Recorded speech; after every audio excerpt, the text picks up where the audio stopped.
Uhuru Kenyatta's declaration barring movement into and out of 3 coast counties begins today for 21 days. The containment of Mombasa, Kilifi and Kwale counties that have reported cases of coronavirus is aimed at mitigating against further spread to other regions.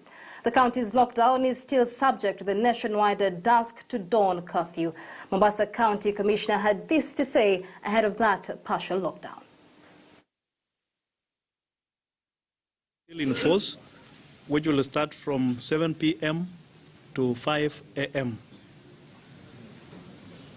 There shall be no movement allowed either in or outside the designated areas of Mombasa, which later on I will show you on a map. This movement is in respect of pedestrians, passengers aboard any form of vehicle, motorcycle, bicycle, aircraft or train. Movement is allowed in and out of the designated areas for all cargo-carrying vehicles, subject to the following conditions. A, in the case of a cargo-loaded vehicle, the cargo is feasible or the driver bears such documentation of proof of loaded cargo, and police will check and see the cargo itself. In the case of an unloaded cargo vehicle, the driver bears such documentation of proof of either being mobile or either going to collect cargo or dropping off cargo. The vehicle should not have more than 4 persons on board, i.e. 1 driver and 3 designated assistants. The medical personnel shall check the temperature of occupants of the vehicle at the given roadblocks.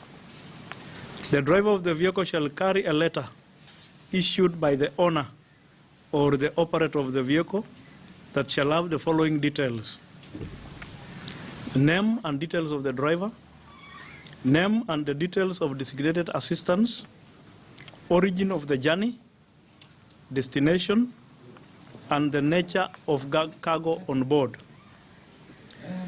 The Inspector General NPS shall determine the points of placement of roadblocks. Every roadblock shall be manned by the following officers: National Government Administrative Officers of minimum designation, Assistant County Commissioner.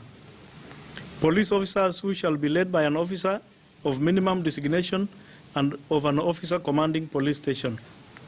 Medical personnel from the Ministry of Health and the National Security Intelligence Service.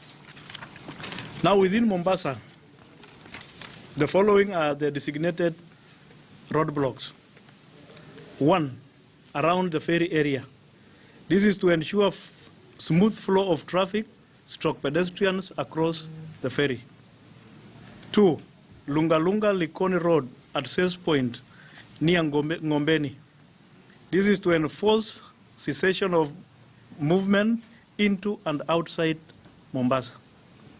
Bonje area, to enforce cessation of movement into and outside of Mombasa. Mombasa Malindi Road at Shanzo. This is to enforce cessation of movement into and outside Mombasa. Nyali Links Road at Nyali Bridge. This is to ensure smooth flow of traffic. 6, Makirunge Roadblock. This is to ensure cessation of movement to and from Mombasa